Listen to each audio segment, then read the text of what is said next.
جنہوں نے اس ملک کو 30 سال سے چوری کر کے لوٹا، پیسہ باہر بھجوایا، اور ان کا ایک مقصد ہے کسی طرح وہ پیسہ بچ جائے۔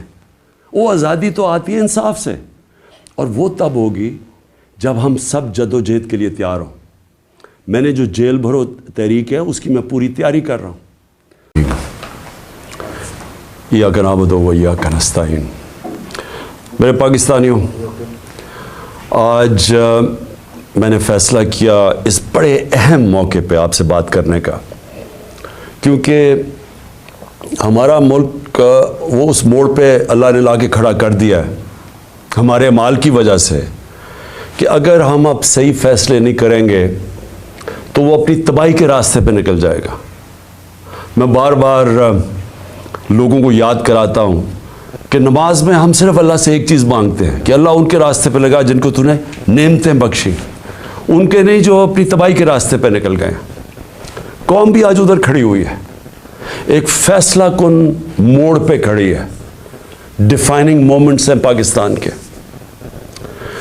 ایک قوم کامیاب ہوتی ہے یا نہیں ہوتی، اس کی بنیاد رکھی جاتی ہے انصاف پہ۔ رول آف لا انگریزی میں اسے کہتے ہیں، قانون کی حکمرانی کہتے ہیں۔ سب انسان جس معاشرے میں قانون کے سامنے ایک برابر ہوتے ہیں وہ قومیں اوپر چلی جاتی ہیں۔ میرے نبی صلی اللہ علیہ وسلم نے تقریباً 1500 سال پہلے کہا کہ جو قوم میں طاقتور جب جرم کرتا ہے اس کو نہیں پکڑتی اور صرف کمزور کو پکڑتی ہیں وہ تباہ ہو جاتی ہے۔ آج اگر آپ نے ساری دنیا میں خوشحالی دیکھنی ہے اور غربت دیکھنی ہے تو ایک ہی چیز ہے جو فرق کرتی ہے، وسائل نہیں۔ جو قومیں خوشحال ہیں وہاں قانون کی حکمرانی ہے، رول آف لا ہے، انصاف ہے، اور جو تباہ ہیں وہ ساری وسائل کے باوجود جنگل کا قانون ہے، طاقت کی حکمرانی ہے، مائٹ از رائٹ ہے۔ جو طاقتور فیصلہ کرتا ہے اس ملک کی عدالتیں اس کے ساتھ کھڑی ہو جاتی ہیں۔ عدالتوں کا کام ہوتا ہے کمزور اور طاقتور کو ایک برابر رکھنا۔ حضرت ابوبکر جب خلیفہ بنے، پہلی تقریر ان کی کہ میں طاقتور اور کمزور کو ایک برابر کروں گا۔ حضرت عمر خلیفہ بنے، انہوں نے واضح طور پہ کہا کہ میں انصاف کروں گا، کوئی طاقتور قانون سے اوپر نہیں ہے۔ حضرت علی خلیفہ بنے، پہلی سٹیٹمنٹ، سب کی مشن سٹیٹمنٹ تھی میں انصاف کروں گا۔ تو میرے پاکستانیوں، آج ہم ادھر کھڑے ہوئے ہیں کہ ایک طرف ایک طاقتور ٹولہ مافیاز جن کو عادت پڑی ہوئی ہے قانون کے اوپر رہنے کی، جب عدالتیں ان کی بات نہیں سنتی ڈنڈوں سے سپریم کورٹ کے چیف جسٹس کو اٹیک کر کے بھگایا انہوں نے، پھر پیسے چلائے باقی ججز کے اوپر، بریف کیس چلے، کوئٹہ بینچ کو خریدا گیا، ٹیلی فون کر کر کے فیصلے لیے کہ جج صاحب اس کو فلانے کو اتنی قید کرنا۔ عادت پڑی ہوئی ہے ان کو کہ اپنے ججز اپنی جوڈیشری کو کنٹرول کرے، کوئی انصاف اس ملک میں نہ آنے دیں، کیونکہ جو طاقتور مجرم ہوتا ہے وہ ہمیشہ اپنے آپ کو قانون سے اوپر رکھنا چاہتا ہے۔ مارشل لاء لگتا تھا، قانون ختم، انصاف ختم۔ تو آج ہم ادھر کھڑے ہیں کہ اس وقت آئین کی پروٹیکشن کے لیے، اس کی حفاظت کے لیے ساری قوم اب اپنی عدلیہ کی طرف دیکھ رہی ہے، اور جو دوسری طرف ہے سارا جو ٹولہ جمع ہوا ہے سٹیٹس کو کا، مافیاز جنہوں نے اس ملک کو 30 سال سے چوری کر کے لوٹا، پیسہ باہر بھجوایا، اور ان کا ایک مقصد ہے کسی طرح وہ پیسہ بچ جائے، کوئی ایسی چیز نہ ہو جائے کہ ان کا پیسہ خطرے میں آ جائے جو اتنی محنت سے انہوں نے چوری کیا۔ پہلے جنرل مشرف نے NRO دیا ان کو، سارے جو 2 پاکستان کا پیسہ تھا سارے مال کا، یہاں سے چوری ہو کے پیسہ گیا تھا، سارے مال خریدا، سوئٹزرلینڈ میں $60 ملین پڑے ہوئے تھے، ایک NRO دے کے ان کو معاف کر دیا۔ ادھر سے حدائبہ پیپر مل 90 کی دہائی میں 1 ارب روپے کی کرپشن منی لانڈرنگ کی ہوئی تھی شریف خاندان نے، اس کے اوپر اس کو روک دیا ڈیل کر کے. کوئی جنرل مشرف یا کسی جنرل کو اختیار ہی نہیں دیا ہوا. کوئی آئین اختیار نہیں دیتا کہ آپ قوم کا پیسہ، کرپشن قوم کا پیسہ ہوتا ہے. گھر میں چوری ہوتی ہے تو میرا پیسہ ہے، میں معاف کر دوں، لیکن قوم کی چوری کا پیسہ کوئی معاف نہیں کر سکتا. لیکن یہاں ہوا، وہی صاحب اقتدار، وہی مافیاز قانون کے اوپر آ گئے، اور میرے سارے 3 سال لگے رہے کہ جی ہمیں این آر او دو. جب وہ بلیک میل کر رہے ہیں کہ جی این آر او دو، اور بدقسمتی سے ان کو این آر او ملا. جنرل باجوہ نے ان کو این آر او دیا، اور اب ان کو مشکل پڑی ہوئی ہے کہ کسی نہ کسی طرح اس این آر او کو اب بچایا جائے. اور ان کو خطرہ صرف ایک آدمی سے ہے، اور اس کی پارٹی سے، عمران خان اور تحریک انصاف سے. ساری کوششیں ہو رہی ہیں کہ کسی طرح عمران خان اقتدار پہ نہ آ جائے، اور اگر وہ آ گیا تو ان کا این آر او خطرے میں آ جائے گا. اپنی ذات کو بچانے کے لیے ملک کو تباہی کی طرف لے کے جا رہے ہیں، صرف اور صرف ذاتی مفادات کے لیے. یہ جو سارا ٹولہ کھڑا ہوا ہے اور ان کے پیچھے جو لوگ ہیں، وہ صرف ذات کے لیے اس ملک کو آج ادھر لا کے انہوں نے کھڑا کر دیا. اور وہ میں بتاؤں گا کہ ہم کھڑے کدھر ہیں آج. مجھے افسوس سے کہنا پڑتا ہے کہ ہمیں پتہ تھا یہ ہونا ہے. یہ ساروں کو نظر آ رہا تھا کہ یہ آئیں گے، ان کا کوئی مقصد پاکستان کی بہتری نہیں ہے. نہیں تو 30 سال ان دونوں خاندانوں نے باریاں لی ہیں، پاکستان تو بنگلہ دیش کے بھی پیچھے چلا گیا. تو اب انہوں نے کیسے ٹھیک کرنا تھا؟ تو سب کو پتا تھا یہ کیوں آ رہے ہیں، اور ان کو اوپر جب مسلط کیا گیا، اور اس کے اوپر میں بعد میں آتا ہوں. تو میں آج پہلے تو اپنی عدلیہ کو اپنی قوم کی طرف سے خراج تحسین پیش کرتا ہوں کہ ہماری ساری امیدیں اب پاکستان کی عدلیہ سے. بدقسمتی سے ماضی میں ہماری جو عدلیہ کا رول رہا ہے، مجھے افسوس سے کہنا پڑتا ہے کہ وہ طاقتور کے ساتھ کھڑی ہو جاتی تھی. انہوں نے کمزور کا ساتھ نہیں دیا. انہوں نے ہمیشہ وہ جو نظریہ ضرورت، ڈاکٹرن آف نیسیسٹی، اس کے تحت انہوں نے بدقسمتی سے ہماری جمہوریت کو بھی نقصان پہنچایا. کہ جدھر رول آف لاء نہیں ہے، جدھر قانون کی حکمرانی نہیں ہے، وہاں جمہوریت نہیں ہے. کوئی یہ نہ سمجھے کہ جدھر جنگل کا قانون ہے وہاں جمہوریت آئے گی. ہو ہی نہیں سکتا. الیکشن تو ساری دنیا میں ہوتے ہیں. کون سے ڈکٹیٹر نے الیکشن کروائے؟ کون سی ڈیولپنگ دنیا میں الیکشنز نہیں ہوئے؟ لیکن جمہوریت نہیں ہے وہاں. کیونکہ جمہوریت تو آتی تب ہے جب رول آف لاء ہو، اور رول آف لاء آنے ہی نہیں دیا یہاں. مارشل لاء لگتا تھا، ویسے ہی ڈاکٹرن آف نیسیسٹی، نظریہ ضرورت آ جاتی تھی. اور نہیں تو جب یہ دو جماعتیں آئی ہیں، انہوں نے اپنے آپ کو قانون کے اوپر رکھنا تھا، تو انہوں نے بھی عدلیہ کے نظام کو چینج کیا. جو ڈنڈے مار کے چیف جسٹس سجاد علی شاہ کو اس کے اٹیک کیا سپریم کورٹ کو، وہ ایک جمہوری حکومت نے کیا تھا، مارشل لاء نے نہیں کیا. ان کو اتنا خوف تھا آزاد عدلیہ سے، کیونکہ یہ جب چوری کرتے ہیں تو یہ دیکھ ہی نہیں سکتے کہ اس ملک کی عدلیہ آزاد ہو جائے، کیونکہ چوری پکڑی جائے گی. اور وہی سجاد علی شاہ کر رہے تھے، جسٹس سجاد علی شاہ. اور انہوں نے اس کو اٹیک کر کے ہٹایا گیا. ججز خریدے، بغاوت کروائی سپریم کورٹ میں، صرف اپنی چوری بچانے کے لیے. اور آج بھی ہم وہاں کھڑے ہیں کہ یہ پورا ہماری عدلیہ کے اوپر زور لگا رہے ہیں. ہر قسم کا اب یہ بلیک میل کریں گے.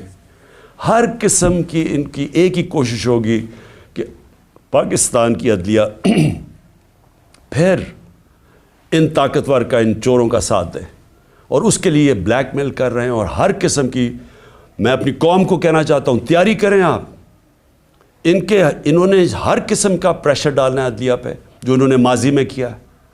اور انہوں نے ہر قسم کی کوشش کرنی ہے کہ پاکستان کا آئین جو واضح طریقے سے کہتا ہے کہ 90 دن کے آگے الیکشن نہیں جا سکتی. 90 دن کے بعد یہ 2 کیئر ٹیکر گورنمنٹس، ان کے اوپر وائلیشن ہوگی آئین کی. ان کے اوپر یہ بالکل ان کا جو 900 کے ایک دن کے بعد 90 کے ایک دن کے بعد 90 دنوں کے بعد ایک دن کے بعد یہ حکومتیں غیر آئینی ہو جائیں گی. ان کے کوئی آرڈرز نہیں سننے چاہیے کسی بھی بیوروکریٹس کو, کسی پولیس والے کو, کیونکہ قانون ان کو, آئین ان کو اجازت نہیں دیتا. تو جو اس ملک کی, میں قوم کو صرف آج سب سے پہلے تو یہ بتانا چاہتا ہوں کہ اپنی عدلیہ کے ساتھ ہم نے کھڑے ہونا ہے. ان کو ہماری ضرورت پڑے گی, کیونکہ ابھی سے ہی ان کے خلاف سٹیٹمنٹس آنی شروع ہو گئی ہیں, ان کو پریشر ڈالنے کی کوشش کی گئی ہے. جبکہ آئین واضح ہے, اس کے باوجود یہ کہنا یہ کوشش کر رہے ہیں. اور یہ جو 2 مافیا فیملیز اس ملک کے اوپر مسلط ہوئی ہیں, یہ سارا وقت ان کا یہ نہیں کہتی, ان کو شرم بھی نہیں آتی یہ کہتے ہوئے, یہ اصل میں یہ کہتے ہیں کہ ہم قانون سے اوپر ہیں. نواز شریف کہتے ہیں میرے سے بڑا ظلم ہوا ہے, مجھے نکالا گیا.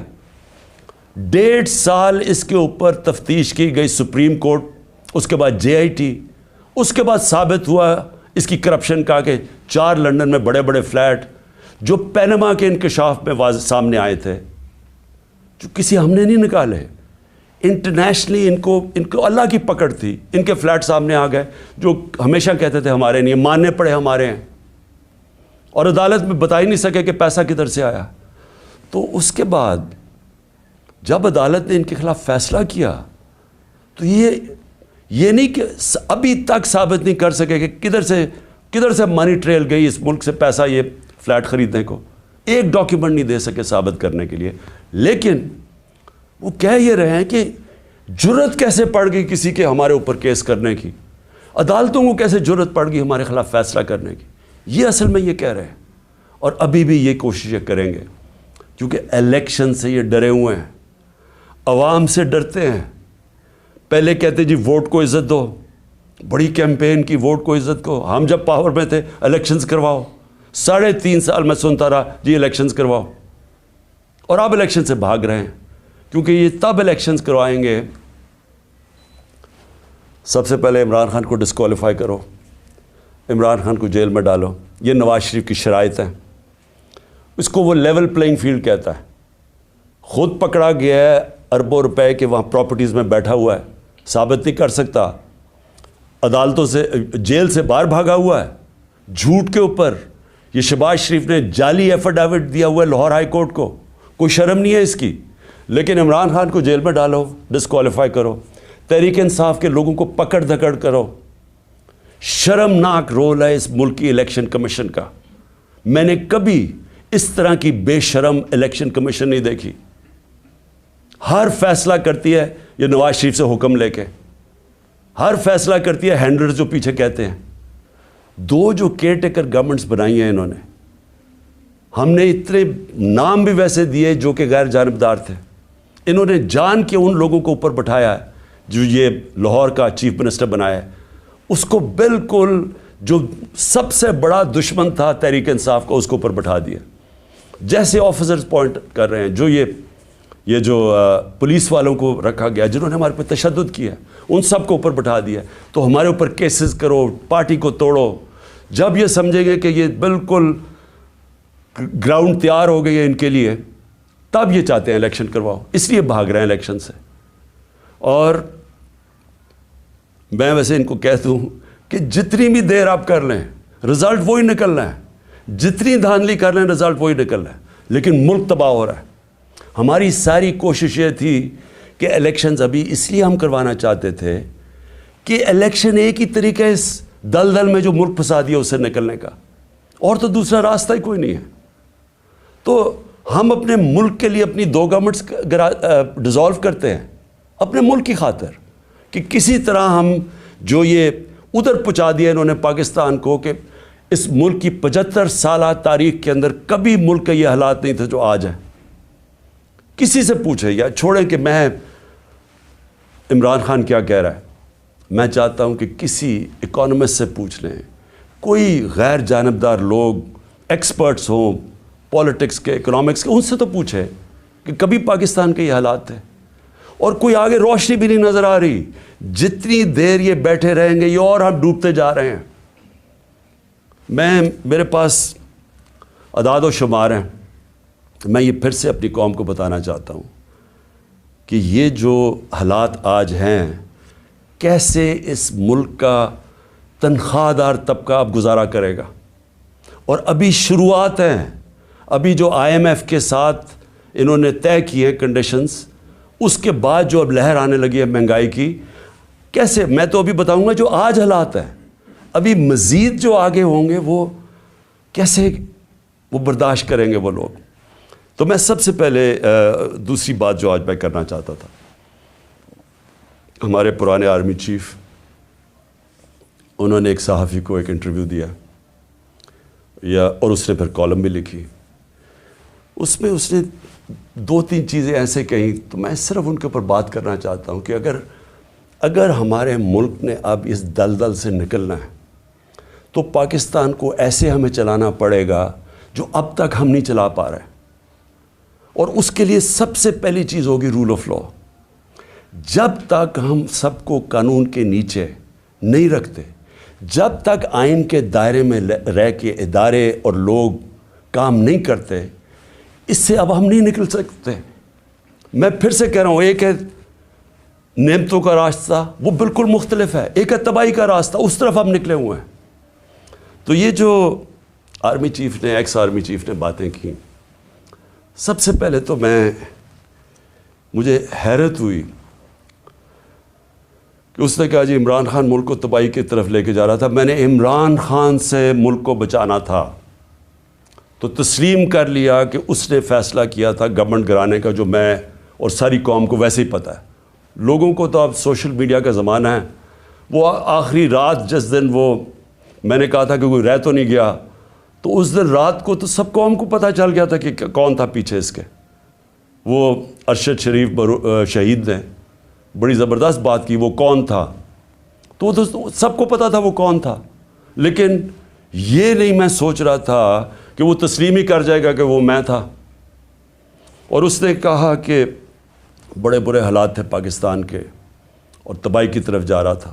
تو پہلے تو اس نے اکانومی کی طرف کہا، پھر اس نے فورن پالیسی کی طرف کہا کہ امریکہ بڑا ناراض تھا، امریکہ خوش نہیں تھا عمران خان سے، اور فورن پالیسی کا بھی وہ ایکسپرٹ تھا.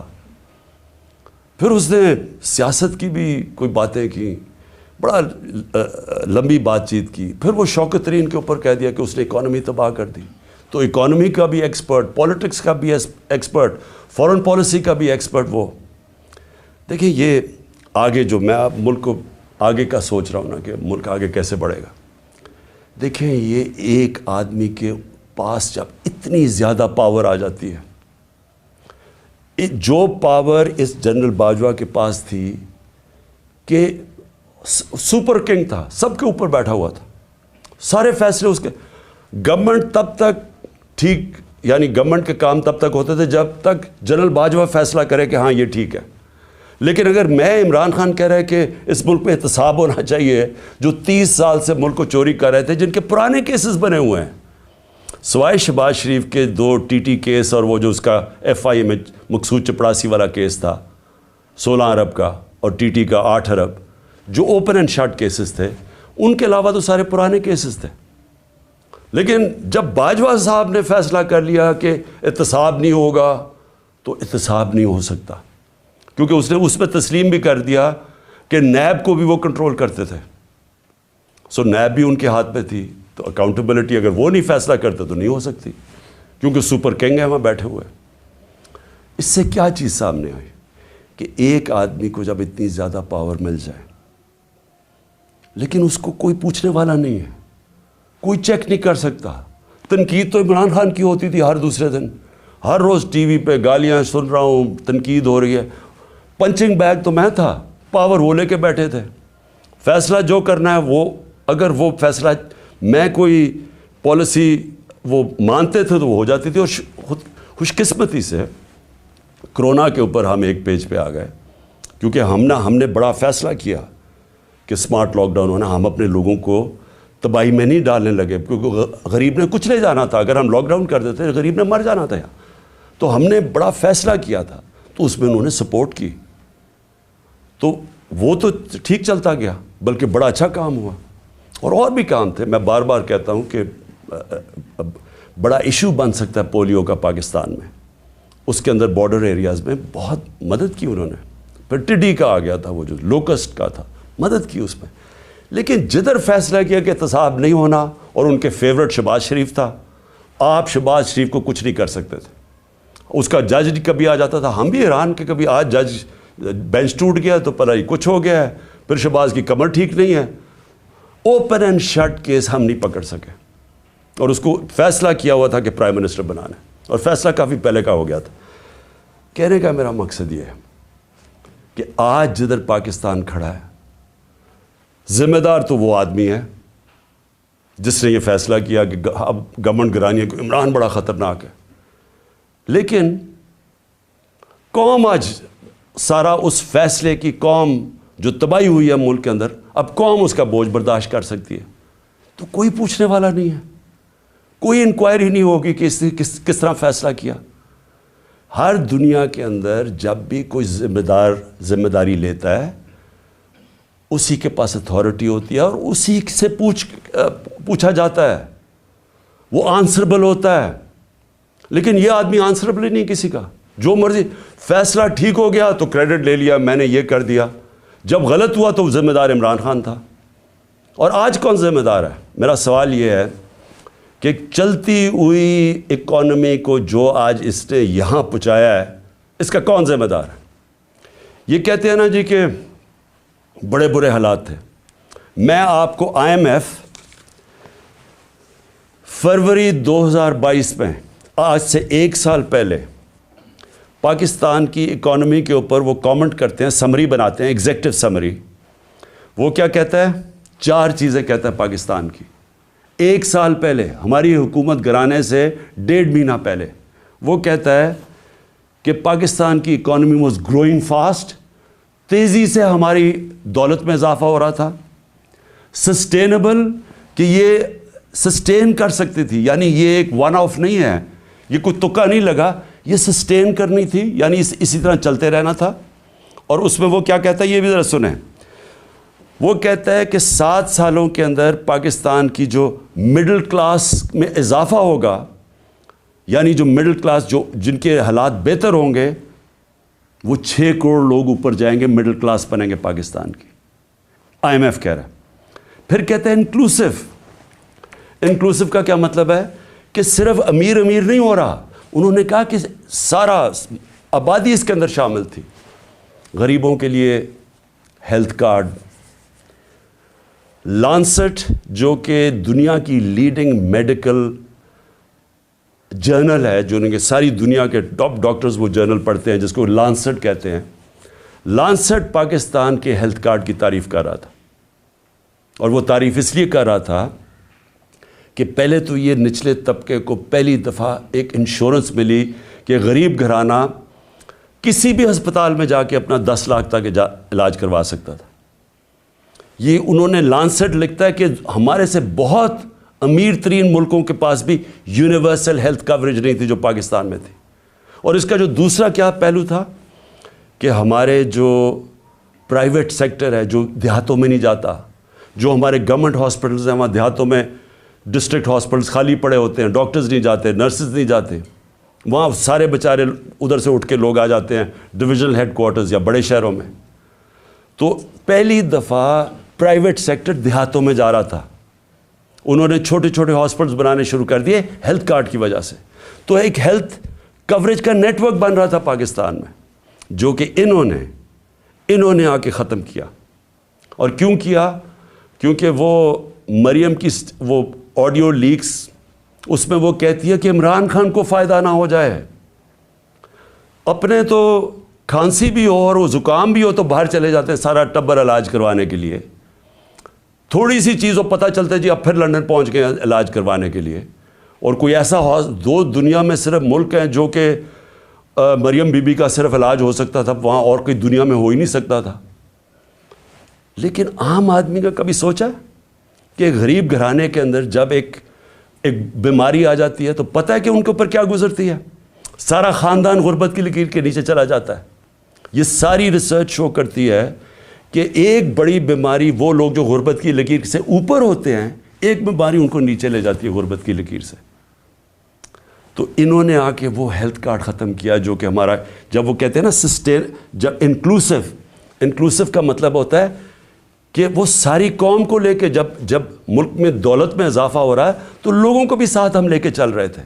پھر احساس پروگرام، دنیا نے ایکنالج کیا پاکستان کا احساس پروگرام جو نچلے طبقے کے لیے تھا. اور یہ اسٹینفرڈ یونیورسٹی، امریکن یونیورسٹی کی ریسرچ ہے کہ پاکستان ایک فلاحی ریاست کی طرف جا رہا تھا احساس پروگرام کی وجہ سے.